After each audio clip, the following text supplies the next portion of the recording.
Plywood असतं ना भाऊ, प्लायवूडच्या वरचा थर निघला होता. टेबलाच्या वर प्लायवूड टाकेल होतं आणि त्या प्लायवूडच्या वरचं ते सनमाईक सारखं ते असतं वरून पतलं लावलेलं टेबलाच्या वरून. आता ते निघलं, जुनं होतं, दोन वर्षानंतर ते निघलं. काय झालं ना, ते चिटकावायसाठी म्हणून मी फेविकॉल आणलं. फेविकॉलचा डब्बा आणला, फेविकॉलचा त्याला चिटकावायसाठी. ते सनमाईक निघलेलं वरचं कपडा, सनमाईक म्हणते का काय म्हणते एक्झॅक्ट नाही सांगू शकणार मी, पण ते वरून असतं बा प्लायवूड. ते टेबलवर असतो ते वरून फाळीसारखा लद्दा एवढा मोठा असा जाडीचा असतं ते प्लायवूड असतं. ते प्लायवूडच म्हणता येईल त्याला. ते असतं त्याच्या वरून सनमाईक सारखं लावलेलं होतं, पातळ असतं ते. आता ते निघलं, ते निघल्यामुळं म्या काय म्हणलं, याला चिटकावायसाठी म्या घरच्याला म्हणलं गाड्या हे लय भंगारमध्ये दिल्यापेक्षा आता जरा सध्या तडीबुडीचं वातावरण चालू आहे, दुसरा टेबल तर मी काही आणू शकत नाही. एक काम करतो, यालाच जर सक वरून लावतो फेविकॉल आणि हे व्यवस्थित करतो. ठीक आहे म्हणे, तुमची जशी इच्छा. घरचे माणसं तसे चांगले, घरचे चांगले. मग म्हणलं बरं ठीक आहे बाबा. मी गेलो आणि मी फेविकॉलचा डब्बा आणला, डब्बा फेविकॉलचा. तुम्ही पाहिला असाल फेविकॉलचा डब्बा. ये फेविकॉल का जोड आहे. म्हणलं एकदा जोड दिला की टेबल मोडन पण जोड निघणार नाही. बरोबर आहे ना. तुम्ही पाहिला असाल फेविकॉलचं. आपण काही कंपनीचा प्रचार नाही करू राहिलो बरं, आपल्याला काही घेणं देणं नाही कोणत्या कंपनीचं काही, पण आपल्या जे कामी वस्तू पडणार आहे म्हणून त्या वस्तूचं तुम्हाला सांगतो. आणि हे काही हे नाही, एक कॉमेडी म्हणून सांगू राहिलो. नाही तर माणसांनी किंवा खरंच आहे का, खरं नाही, एक कॉमेडी म्हणून. आणि त्याच्यामध्ये त्या फेविकॉलचं नाव घेऊ राहिलो. नाही तर तुम्ही माणसांनी की तुम्ही कंपनी प्रचार करू राहिले. मला कोण्या कंपनी घेणं देणं नाही. कंपनी भले आणि ते कंपनीवाले भले, आपल्याला गरज नाही, पण गरज पडली म्हणून, कॉमेडीत गरज पडली म्हणून चांगलं चाललं बरं का. काय झालं ना, मग मी ते फेविकॉलचा डबा आणलं आणि एका डब्यात मोठ्या, आपल्या घरचा डबा समजा लिटर 2 लिटरचा डबा, प्लॅस्टिकचं आपल्याला म्हणता येईल त्याला, काही बाटली गिटली काही प्लॅस्टिकचं असतं, त्याच्यात फेविकॉल ओतलं, त्याच्यात पाणी ओतलं आणि घेतलं जरसं पातळ करून आणि ठेवलं. आणि मी बसलो त्या याच्या वाटी गेलो, ते काय म्हणते त्याला, ते आपला टेबलाचे ते वरचं सगळंच काढून घेतो म्हणलं. आता त्याच्यावर ते टाकतो फेविकॉलचं पाणी, सगळं चिटकून देतो म्हणलं. बरोबर आहे का नाही, चिटकणार का नाही ते. म्हणून मग मी काय केलं, टेबलाकडे गेलो, टेबलावरचं खरं खरं खरं सगळं काढून घेऊ लागलो. आता त्या दिवशी काय झालं पा, नेमकं सरकारी एरीत, गावातल्या सरकारी एरीत सरपंचानं शिपायाला सांगून पावडर टाकून गेल एरीत. कसली पावडर, ब्लिचिंग पावडर. आणि त्या बादरानं बी इतकी टाकली की बंद, पाणी ढवळं फटक. ते बायानं आणेल घरी पाणी, टाक्या टुक्या गज भरेल, ढवळ्या फटक. राजने बी ढवळे फटक लय टाकली. मामूर तिथं काय आहे, सरकारी मामला, कशाचं नियोजन दिलं टाकून. पण काय झालं, ते ढवळं ग्रामपंचायतनं पावडर टाकेल, ब्लिचिंग पावडर, ते पाणी ढवळं टाकीतलं. आणि म्या बी कालून ठेवेल ते फेविकॉल, ते ढवळं. इतक्यात तुम्हाला काय सांगतो, सगळं ढवळा ढवळा खेळ घरामध्ये. पोराला आमच्या लहान लेकराला त्याला आली पा बाथरूम, पोराला बाथरूम आली, पोरग चिंगाट गल्लीत गेलं आणि बाथरूम करून घरी आलं. घरी आलं, मम्मी मम्मी मी बाथरूम करून आलो. मम्मीने बी माग पुढं पाव का नाही, आता काही खेड्याच्या मम्म्या, खेड्याच्या मम्म्या तिनं काय केलं भाऊ, ये म्हणे वाकीत वाकीत.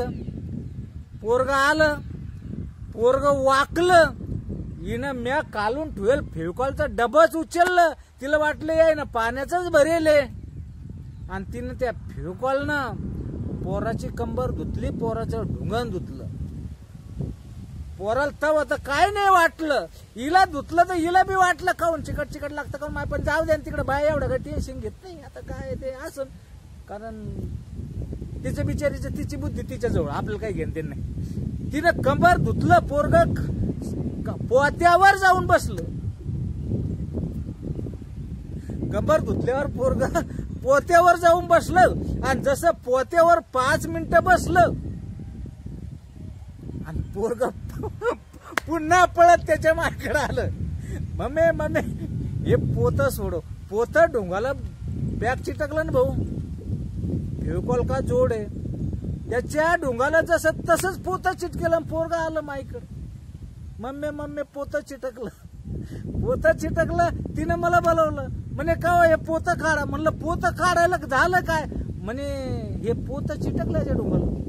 म्हणलं कस काय, ते म्हणे डब्यात काय होतं. म्हणलं फेविकॉल. मी त्यानं त्याची कंबर धुतली म्हणे.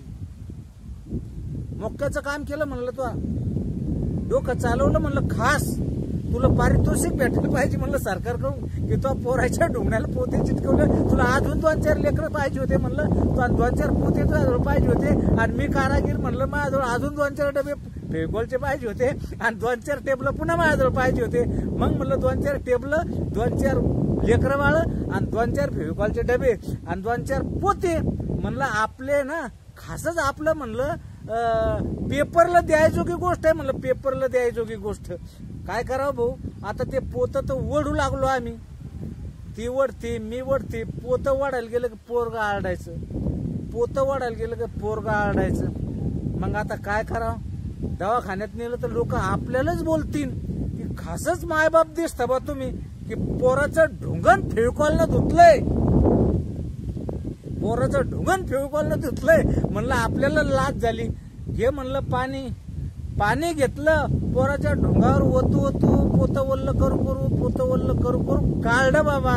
पुन्हा तिला सांगितलं, म्हणलं विचार कर जाय, ग्रामपंचायतनं पाणी ढवळं केलंय, त्याचा विचार कर. नाही तर तू त्या ग्रामपंचायतच्या ढवळ्या पाण्यामुळं लेकराचं झालं ठीक झालं, लेकराचं दकलं ठीक झालं. पण जर उद्या मला बाथरूम आली असती तर, उद्या मला बाथरूम जर आली असते, आणि ते डब्यात जर आमचा मला माहित नाही जर झालं, आणि म्या जर डबा नेलं तर काय झालं असतं. त्याच्यामुळं बाबा हो, ढवळी वस्तू दिसली की विचार करून वापरत जा. काय ना, तसं तर विचार प्रत्येकच गोष्टीत वापरा, कारण विचार करून केलेली गोष्ट कधी वाया जात नाही. जर आमच्या घरच्यानं जर विचार करून ते पाणी द्यायचं होतं सांडून, काय झालं असतं, दुसरं डबा आणणं पडलं असतं. पाणी सांडून द्यायचं होतं, पण सांडवलं नाही. तेच बाटली उचलली, पोराची कंबर धुतली. मग आता वांद आहे का नाही. जर निघलं म्हणून निघलं, आता मी पाणी कालवेल होतं म्हणून निघलं, आणि जर मी पाणी नसतं कालवलं आणि तसंच झाड रेबडी ठेवली असती तर पोराचे डायरेक्टच चिटकून गेलं असतं. काय केलं असतं. म्हणून सांगतो, विचार करून कोणती गोष्ट करा. त्याची म्हण सांगितलेली आहे कोण, बोलताना विचार करून बोला, बोलल्यानंतर विचारात पडू नका. तशाची गोष्ट, कोणती बी गोष्ट करताना पहिला विचार करायचा, आणि विचार केल्यानंतरच ती गोष्ट हाताळायची. योग्य होईल, योग्यच होईल, चुकणार नाही. पण काय ना, आपल्या घरच्या बया बी दखवत घेतात. हुशार नसतात असं नाही बरं का, हुशार असतात, सगळ्या गोष्टी असतात, पण जाऊ द्या ना, जीवावर असतं, जीवावर. त्याला मेन शब्द असतो जीवावर. नाही तर हुशारकी सर असतात. तुम्ही म्हणसाल की बाया हुशार नसतात का, बाया हुशार असतात, खूप हुशार असतात, पण बायावर जीवावर तितकंच असते. जीवावर बी तितकंच येते बायाच्या. तिला झाडून काढायला जर म्हणलं असतं ना, तर ती आता जर तिच्या ध्यानात आलं झाडून काढायचंय, तर ती आता नाही झाडणार, 10 मिनिटांनी झाडण, 10 मिनिटानं. कारण आळशीपणा वाढलाय. सगळ्याच माणसामध्ये बी बायामध्ये बी आळशीपणा वाढलाय आणि त्या आळशीपणामुळेच ह्या असे काही धोके पत्करावे लागतात. व्हिडिओ कॉमेडी होता, तुम्ही तो ऐकून घेतला, पण कॉमेडी जरी असला तरी भाऊ ह्या अशा गोष्टी सांभाळायच्या पा. जर सांभाळला तर आपला बी फायदा होतोय, लोकांचा बी फायदा होतोय. एक विरंगुळा म्हणून सांगितलं, कॉमेडी म्हणून सांगितलं. जर आवडलं तर लाईक करा, सबस्क्राईब करा, शेअर करा. बस आता याच्या पुढे काय सांगू, बस ना. धन्यवाद.